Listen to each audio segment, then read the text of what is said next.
Good morning. It's morning here. It's 11 o'clock. My name is Sam George. My traditional name is Seattle Tuck.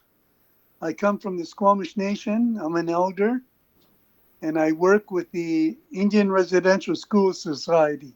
Sam, could you tell us a little bit about what your childhood was like? Well, before residential school, my childhood was quite normal. I have three older siblings, two brothers and a sister, and then a younger sister. And we did a lot together. We On weekends, we got a family lunch, went to movies in Vancouver, caught the old ferry. Almost the whole block went of children. um, my grandparents came over, and I guess it was weekends. I didn't know the difference between Sunday, Monday, Tuesday, and we had a nice big dinner. Sometimes we go down the beach and have a barbecue, or go dig and get clams and crab, make a big bonfire, just and play a lot. We had bikes, my brother and my neighbors. We'd all bomb all around North Van, and I thought it was quite normal. They all seemed quite happy. What was the land like back then? Like, was there a lot of medicines around or fish Oh to yeah, eat? Like, yeah, there was actually. This is the third house on my property, but my first house was my dad and my mom.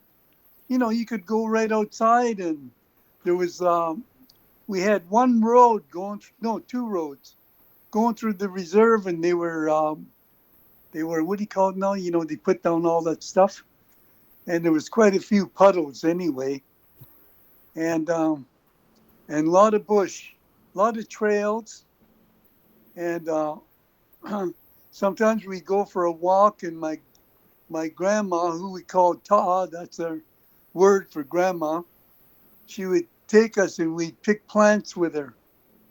And she would say, make us pick them so we knew. Then we'd taste them and feel them and smell them.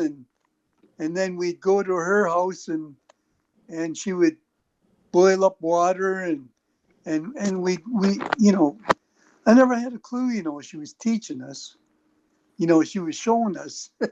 And it was all so natural. was there traditional was there powwows or was there like sun dances around? Was there much ceremonies around when you were just a child? Like, do you remember? Are you talking to me yet? Yep, Oh, we're not a Sundance Society or powwow, but we did have our longhouse. a longhouse. Yeah, and there was quite a bit of that, quite a bit of ceremonies. And then after a while, we had a ceremony introduced by two brothers, and they called it the powwow. But it was canoe races. Oh yeah, we had a lot of canoe races during the summer. We actually traveled to the Vancouver Island and to the lower mainland, 60-foot canoes called war canoes, and 11 men in each canoe, and maybe about 3 to 7 miles course that we paddled. Do they give out traditional names in the longhouse or? Oh, yes, yeah, they do that. Yeah, I got my name in that. I actually got my name in that longhouse. And a lot of times, oh no, I didn't get it. A lot of times too, I gave my grandson, granddaughter, they went in, they got initiated, and I gave them their names or our family, I shouldn't say our family gave them their names in the longhouse while they were still, we called under their hats. Did your family or you or anybody that you know go to Indian residential school? Yes, my older sister, my older brother, myself, and my younger sister, we went to residential school. A place called St. Paul's Residential School is about three blocks away from my house up in the hill, and it was built in the early 1900s. And my mom and dad actually went to the same residential school. Do would you like to share anything about any memories? Do you have memories about some of the stuff that happened in the school? Or? Well, my first day was very traumatic. I went there as a day scholar not in 1950, and my first day there was 4 rows of grade ones. The day scholars and the residential schools, the residents all went to the same school, and there was 4 rows, grade ones, quite long old desks, and I was in the third row, and in the fourth row there was 2 boys from another reserve, and they were talking, and I was listening, but they were talking in their language, and I was sitting there. They were ahead of me, and the nun was right behind me listening also. She walked down to the end of the row and walked up behind him, and she had a yardstick, a ruler, Mm. and she started hitting him in the head with the yardstick. And then she hit one boy so hard, her yardstick went flying. She grabbed him and she started punching them. And Oh. she dragged them up front, and she said, "These boys were speaking their language. You are never to do that anymore. If you do that, you're talking to the devil. You're calling the devil into your life, and you're going to hell." And that was my first day of school. Wow. What helped you through that trauma? I guess we helped each other. We had this. I've been told I got sort of a morbid sense of humor, and I can laugh. But no, people don't appreciate my humor. That's, but anyway, we stuck together. We hung on to each other. My older brother really took care of me. He's 2 years older than me, and and my cousins, we all took care of each other. Like, for food, we hardly ever got any food. We were always hungry, and they had oranges, apples, pears, plums, and veggie garden all around the school below it. And they wouldn't let us pick it. Even the apples and pears fell off the tree. They would rather let them go rot than give them to us. So my uncle called me, brought me to a corner, and he said, "Watch out for the nun. If you see her, don't holler. Just let me know and we'll go and hide." And he went running out and picked all the fruit, him and a couple other older boys, and they filled their shirts up. And he looked at me and I just nodded like it was still clear. And then we went running along the side of the school and went into the basement. And other boys collected all the little boys, and they took all the apples and pears or whatever and handed them out to the little boys to make sure they had enough to eat. And if there wasn't enough to eat, they broke them in half. And they just fed everybody. It didn't matter we had a carrot or even a potato or a turnip. We ate it, and that, was survival. Has do you think going through this experience has made your ways of respecting other people, or maybe even disciplining your own children different from how you would be or do it normally, or you could be different, like the way you were treated and raised and taught that way through the school? Yeah, I think my discipline was pretty harsh to my 2 children. Just maybe in the last 15, 20 years, they started talking to me. Plus, I was an addict and an alcoholic and then an addict. And they just more or less avoided me because then all the hurt and the pain would surface and the anger. And wasn't until I really cleaned up that, they actually take me to football games and that. And it's a good day. So later on, like after you got out of the residential schools so you're saying you got into addiction and maybe alcoholism or what happened? How were you able to deal with these things? Like what resources were able to help you with that? Well, I had an uncle and I knew him.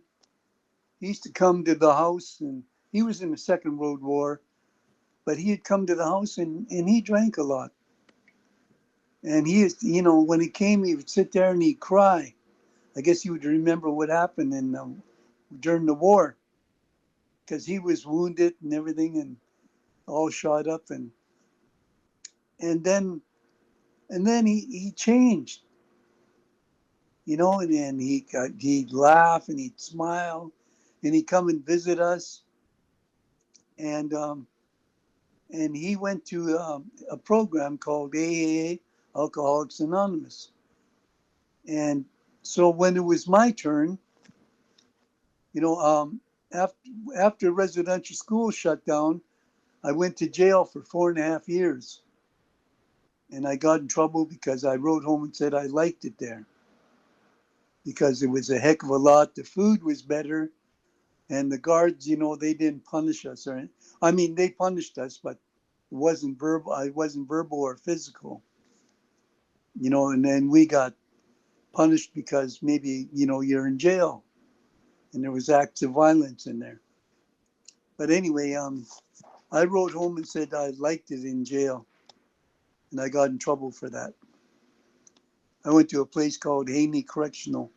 First of all, I went to a place called Ocala Prison Farm, and that was, I was institutionalized. Go to bed at night, get up, get dressed, go eat, go out in the yard for 1 hour, come back in, have lunch, sit in your cell. We were out, locked up for about 22 hours, and then go out. Then it got worse when I got sentenced, because you were high risk. But yeah. What can Indigenous people do to heal today? Well, I think they got to know that they're in pain, because I didn't know what was wrong with me. People were saying, "What's wrong with you?" I didn't know. You got to know why you have to know yourself. Mm. You have to look at yourself and find out, why am I like this? And only then, when you know what you're like, you know what's wrong with you, then you can go ahead with your healing yourself. And there's all kinds of help out there. You don't have to do it alone. There's all kinds of stuff. And for around my age, when I went to prison, I think there was about 14 from my reserve in there.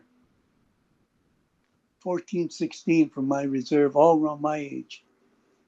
So there was a lot of us in there. Where do you think, as Indigenous people today, where we're at today, and how do you think we can improve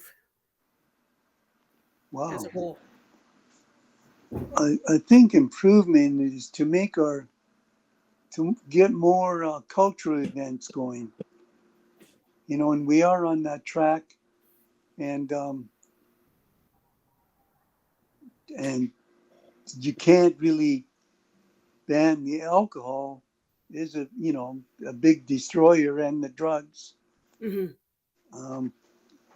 They probably do have more programs, but just to make them stronger, to let people know, continue to know, let them know that there is help.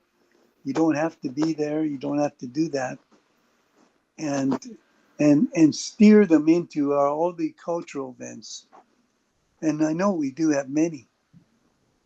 And I go hunting, and I always say, anybody want to come? I'll teach you. Just like my grandpa taught me, and my dad was a hunter. And I brought quite a few, about 5 young men hunting, and now they go out by themselves. They do good, and pulling the trigger is the easy part. It's what you got to do after.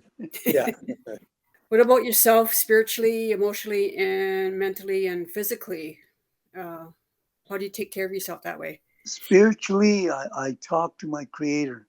Mm-hmm. And I've adopted the Sweat Lodge, and I'm also a sun dancer.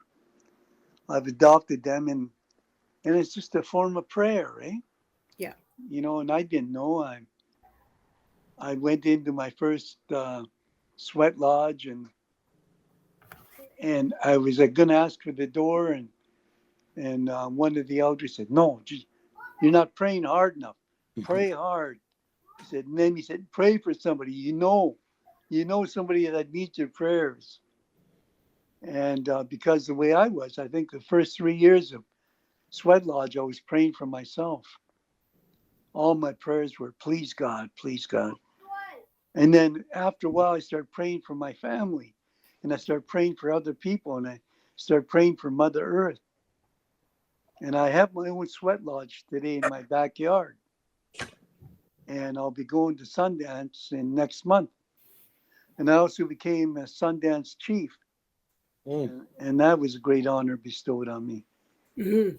But our culture is very strong if we use it.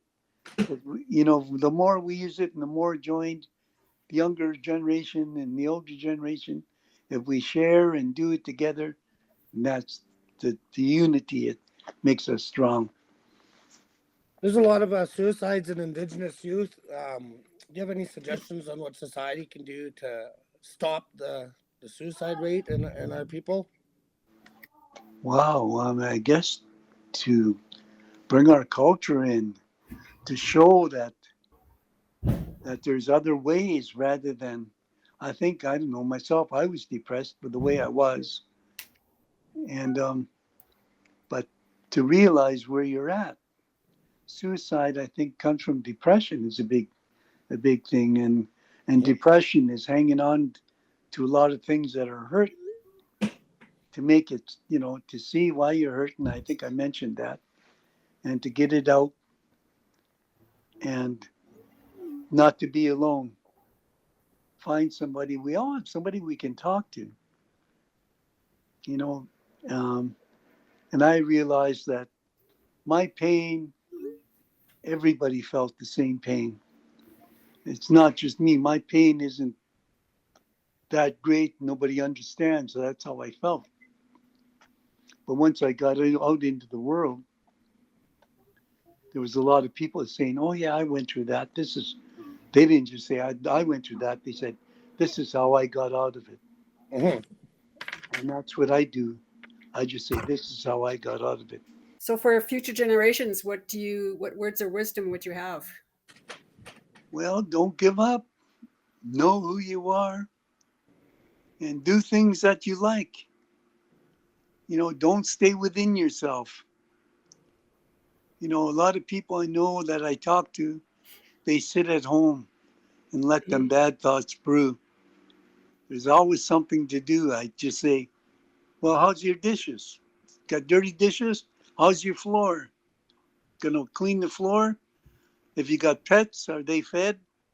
Do you bath them? Do you take them for a walk? Do stuff. Keep busy.